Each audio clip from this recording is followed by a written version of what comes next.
Jai Sriman Narayana. Mayilosai YouTube channel அன்பர்களுக்கு நமஸ்காரம். இனிய பொங்கல் நல்வாழ்த்துகள். தை மாத ராசி பலன். சூரியன் வடக்கு நோக்கி நகர்றார். உத்தராயண புண்ணியகாலம், மகர சங்கராந்தி அப்படிம்பாங்க. தனுசு ராசியிலேருந்து மகர ராசிக்கு போகிறது. அந்த டீட்டெயில் கொடுத்துருக்கேன், ஸ்க்ரீனில் பார்த்துக்கலாம். இவர் ஜனவரி 13 காலம்பரை 5:43 24 தனுசு ராசியிலேருந்து மகர ராசிக்கு பெயர்கிறார். பிப்ரவரி 11 வரைக்கும் அங்கே இருக்கார். அதுக்கப்புறம் கும்பராசிக்கு போகிறார். இது அடியனுடைய புஷ்யபக்ஷாயன அம்சப்படி. வாக்கியம் மற்றும் திருக்கணிதப்படி 14 பிற்பகல் 12:44 மகர ராசிக்கு பெயர்கிறார். 12 பிப்ரவரி 12 ராத்திரி கும்பராசிக்கு போகிறார். இப்போ இதற்கான கிரக நிலைகள்லாம் கொடுத்துருக்குறேன். சனி கும்பத்தில் தான் இருக்கார். மார்ச்சில் தான் பயிற்சியாகிறார். ராகு மீனத்தில் இருக்கார். அண்டு குரு வக்ரியா ரிஷபத்தில் இருக்கார். கன்னியில் கேத்து இருக்கார். இது இந்த மாதம் ஃபுல்லாக மாறல. சூரியன் தனுசுலேருந்து இப்போ மகரத்துக்கு மாறி இருக்கார். அந்த மகரத்துக்கு மாறுற நேரத்தில் சந்திரன் மிதுனத்தில் இருக்கார். அண்டு தனுசு லக்னமாக இருக்கு. இதில் ஒரு விசேஷம் என்னென்னா, லக்னத்துக்கு 7ல் சந்திரன் இருக்கு. 7க்குடையவர் லக்னத்தில் இருக்கார். திருமண வாய்ப்புகள் கூடி வருது. நான் மார்கழி மாதத்திலேயே சொன்னேன்னு நினைக்கிறேன். திருமண வாய்ப்புகள் இந்த எல்லா ராசிக்கும் 12 ராசிக்காரர்களுக்கும் ஓரளவுக்கு திருமண வாய்ப்பு கைகூடுறதுக்கான நேரம் இதுன்னு வச்சுக்கலாம். அப்படி தான் கிரக நிலைகள் சொல்கிறது. கடகத்தில் வக்ரியாக இருக்கிற செவ்வாய் ஜனவரி 24 அதே வக்ரகதியோட மிதுனத்துக்கு மாறுறார். அண்டு புதன் அதே 24 ஜனவரி 24 ராத்திரி தனுசுலேருந்து மகரத்துக்கு மாறுறார். சுக்கிர பகவான் கும்பத்தில் இருக்கார், சனியோட சேர்ந்திருக்கார். அவர் 27 ஜனவரி 27 மீன ராசிக்கு போகிறார். உச்ச ராசி நோக்கி நகர்றார். இதுதான் கிரக நிலைகள். இதை பேஸ் பண்ணி தான் நம்ம இது பண்ண போகிறோம். இந்த மாதம் எப்படி இருக்கும்னு ஒரு சின்ன விஷயம் சொல்லித்தரேன். அதை நீங்கள் ஃபாலோ பண்ணிங்கன்னா உங்களுக்கு இந்த பலன் பார்க்கறது, எப்போவுமே மாசாந்திர பலன் பார்க்குறது ரொம்ப ஈஸியாக இருக்கும். கடந்த மாத பலன்களில் வருஷ பலன், சமீபத்தில் போட்ட வருஷ பலன், அதை கூட நீங்கள் போய் பாருங்கோ. புதுசாக ஒன்று சொல்லி கொடுத்துட்டு வரேன். இப்போ சொல்ல போகிறதுமே இது வரைக்கும் உங்களுக்கு எந்த ஜோசியர்களும் சொல்லியிருக்க மாட்டாங்க, பப்ளிக்காக இதில் சொல்ல மாட்டாங்க. என்ன அப்படின்னா, இப்போது உங்களுடைய பிறந்த விவரங்களை கொடுத்தீங்கன்னா கம்ப்யூட்டர் ஒரு ஜாதகம் பிரிண்ட் எடுத்து தரும். அதில் கட்டங்கள் பார்த்துக்கோங்க. லக்னத்துலேருந்து கிளாக் வைஸ் அப்படிங்கிறது லக்னம் 1 அப்படியே ரவுண்டாக 12 வரைக்கும் எண்ணினோம். இப்போ உங்கள் ஜனன ஜாதகத்தில் ஒவ்வொரு கிரகமும் எந்தெந்த இடத்துல இருக்கு, ஓகே அப்படின்னு மைண்டில் வச்சுக்கோங்க. இந்த மாதத்துக்கு ராசி கட்டம் கொடுத்துருக்கேன், எப்பப்போ மாறும்னு கொடுத்துருக்கேன்.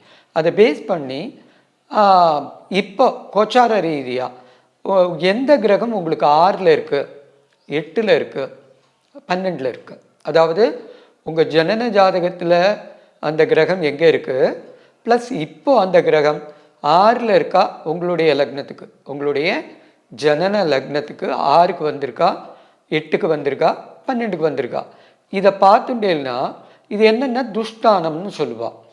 ஒரு பலன் கம்மியாக இருக்கும் அல்லது இருக்காது, நெகட்டிவ் பலனாக வரும் அப்படிங்கிற மாதிரி.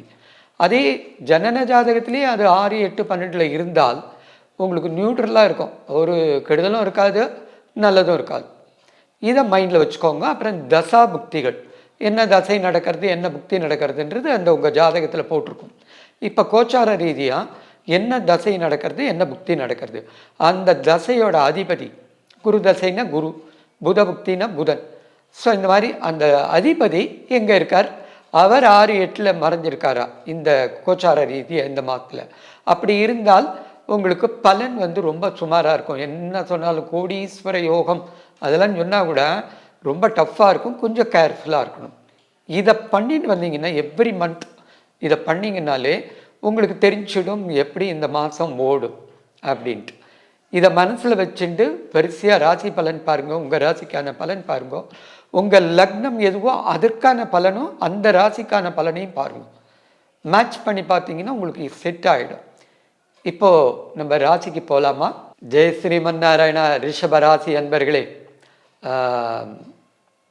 உங்கள் ராசிக்கு இந்த மாதம் ஓரளவுக்கு நன்னா இருக்கும். ஆனால் இந்த வருஷ பலன் பார்க்கலன்னா அதை போய் பார்த்துட்டு வாங்க, அவள் டிஸ்கிரிப்ஷனில் கொடுப்பாளாக்கும், சொல்லி விட்றேன்.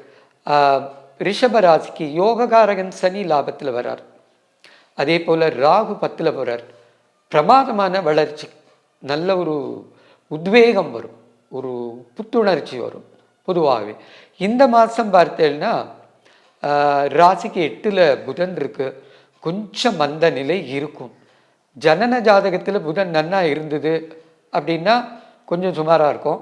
ஜனன ஜாதகத்தில் அதே புதன் 6, 8, 12 இருந்தது, இப்போ 8ல் இருக்குது அப்படின்னா ஓரளவுக்கு பெருசாக கெடுதல் இருக்காதுன்னு சொல்லலாம். 9க்கு போகும்போது நன்னாயிடும். உங்கள் ராசி அதிபதி சுக்கிரன், அவர் 11ல் வரார், மீன ராசியில் எக்ஸால்டேஷன் நோக்கி வரார். ஓரளவுக்கு ஷேர் மார்க்கெட்டில் இது பண்ணிட்டு இருக்குவா, ரிஷபராசி ஷேர் மார்க்கெட்டில் இருக்கவளுக்கு ஓரளவுக்கு நன்மை கிடைக்கும். மற்றவாளுமே பண முதலீடு செய்திருந்தால் அது நல்ல ரெட்டிப்பாக வரும்.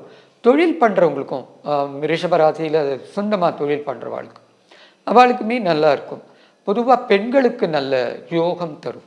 பெண்களுக்கு திருமண வாய்ப்பை எதிர்பார்த்துட்டு இருந்தால் திருமணம் நடக்கும்.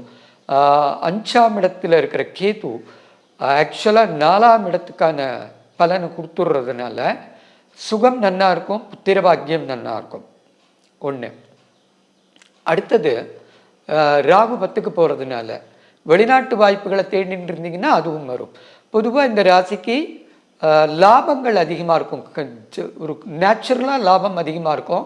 உங்கள் ஜாதகத்தில் நன்னா இருந்தது, சுக்கிரன் நன்னா இருந்தது, அண்டு 6, 8, 12ஆம் இடம் காலியாக இருந்தது அப்படின்னா லாபம் கூட இருக்கும். அல்லது இப்போ உங்கள் கிரகங்கள், உங்கள் ஜனன ஜாதகத்தில் இருக்கிற ஏதாவது கிரகங்கள் இப்போ 6, 8, 12 இருந்தால் கொஞ்சம் ஆவரேஜாக இருக்கும். அப்படி இருந்தாலுமே ஒரு 80%க்கு மேலே நன்மை அதிகமாக இருக்கும். சந்தோஷமாக இருக்கலாம். உங்கள் முயற்சிகள் வெற்றி பெறும். நாராயண். உங்கள் வியாபாரத்தை இன்னும் மேம்படுத்த விளம்பர வண்டி தேவைக்கு எங்களிடம் அணுகவும். 9443554244.